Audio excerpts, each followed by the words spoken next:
A Justiça Federal do Amazonas inocentou o ex-ministro da Saúde, Eduardo Pazuello, e o ex-secretário de Saúde do Amazonas, Marcelo Campelo, pela crise de oxigênio em Manaus no começo de 2021, provocada pela pandemia. Além dos dois, outros foram absolvidos, incluindo a ex-secretária de Gestão do Trabalho do Ministério da Saúde, Mayra Pinheiro, com quem a gente conversa neste momento. Muito bem-vinda, Mayra, ao Jovem Pan News. Boa tarde. Eu gostaria de saber, o Brasil aí tem 2,7% da população mundial, mas teve 12,4% de todas as vítimas de Covid no mundo. Foram mais de 600 mil mortes, né? Quando se faz essa comparação mundial, qual a sua visão? O que poderia ter sido feito para ter números mais aceitáveis mundialmente? Gostaria que falasse também sobre a sua participação no combate à Covid e também no Ministério da Saúde. Boa tarde, obrigada pelo convite. O que nós podemos dizer é que nenhum dos agentes públicos do Ministério da Saúde no governo federal teve o desejo de que nós tivéssemos os números de óbitos e casos de Covid que nós tivemos no Brasil, mas que também nunca faltou da nossa parte o empenho, a dedicação e o esforço para que todas as medidas que estivessem ao alcance dos agentes públicos fossem tomadas para salvar vidas. E agora, diante do julgamento dessa ação de improbidade movida pelo Ministério Público Federal contra o ministro Pazuello e os demais técnicos do Ministério, nós temos aí a primeira demonstração do reconhecimento que não nos faltou a agilidade nas ações para salvar vidas, não só no estado do Amazonas, como nos demais estados no Brasil. O mundo inteiro tinha como inimigo um vírus. Esse era o inimigo comum que todos nós tivemos que lutar, ainda temos até hoje, porque nós ainda temos casos de coronavírus, de Covid no mundo inteiro, mas não faltou ao governo brasileiro, ao Ministério da Saúde. Isso ficou muito claro no julgamento do juiz agora, da ação do Ministério Público Federal. Não faltou da nossa parte esforço para que vidas fossem salvas. Em relação às nossas atividades no Ministério da Saúde, eu deixei o Ministério da Saúde com muita tranquilidade. A minha área era Educação e Saúde. Durante a pandemia, nós tivemos um papel fundamental, não só eu, mas todos os técnicos do Ministério da Saúde, porque nós éramos responsáveis pelo treinamento, pela capacitação, pela oferta de recursos humanos capazes de atender toda a população brasileira que precisava de socorro especializado diante de uma doença nova. Cumprimos o nosso papel, melhoramos as residências de saúde no país e deixamos, de fato, um legado reconhecido hoje nas mais diversas cidades brasileiras.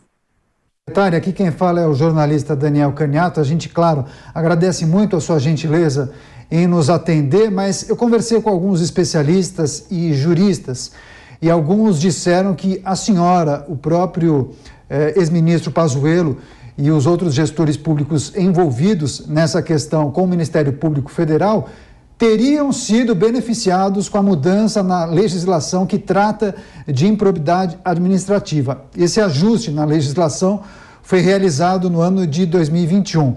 Se não fosse essa mudança, eu gostaria que a senhora fizesse uma breve análise. A senhora entende que poderia ter sido punida com essa ação impetrada pelo Ministério Público Federal? Que avaliação a senhora faz dessa ação e também do desfecho, né, por conta dessa alteração na legislação? Por gentileza.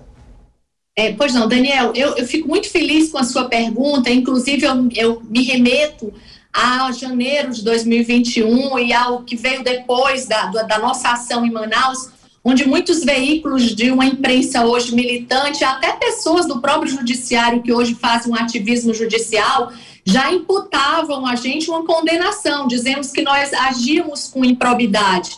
E se a gente for olhar a lei de responsabilidade, a lei da improbidade administrativa, você precisa violar alguns itens.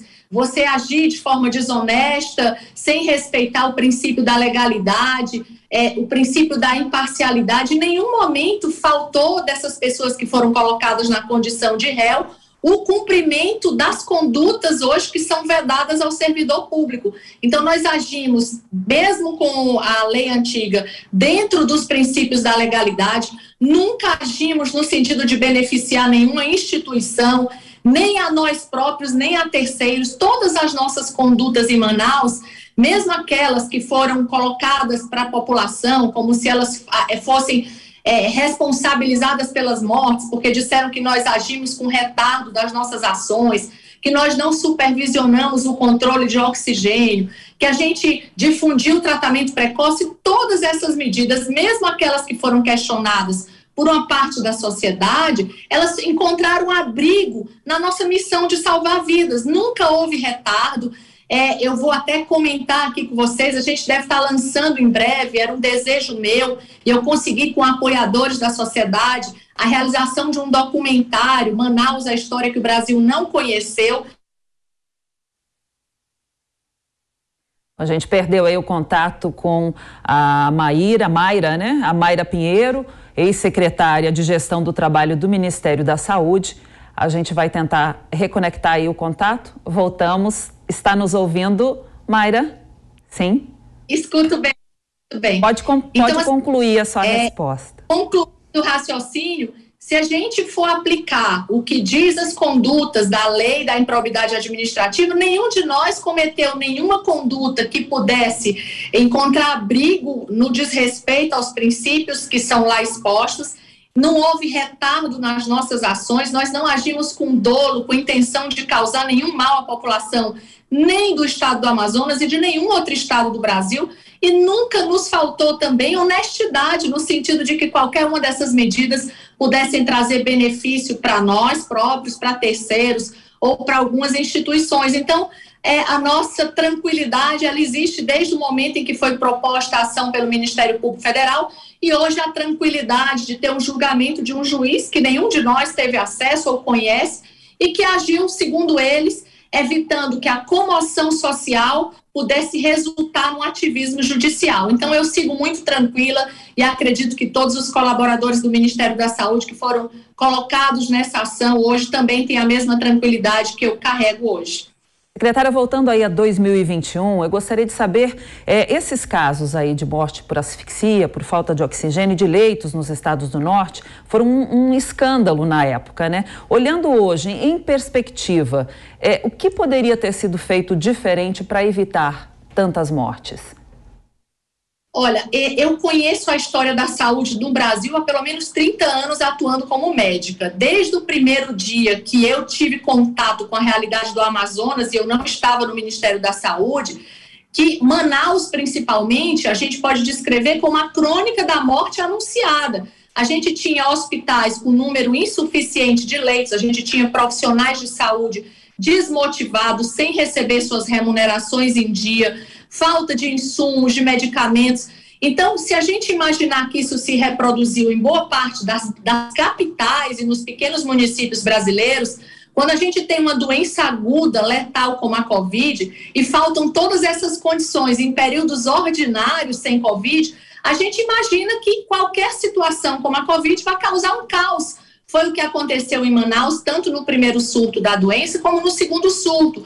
Uma cidade que já não estava preparada na saúde para receber sua demanda ordinária e se vê de forma aguda diante de uma demanda extraordinária de uma doença grave. Então, Manaus foi o resultado de uma desassistência crônica que a gente viu no Brasil, do fechamento de mais de 42 mil leitos nos governos que antecederam o governo atual, onde a gente fechou leitos de pediatria, leitos clínicos, onde a gente tinha um número insuficiente de leitos de UTI. Então, o que nós vimos na pandemia foi a agudização de uma crise que já se arrastava na saúde do Brasil.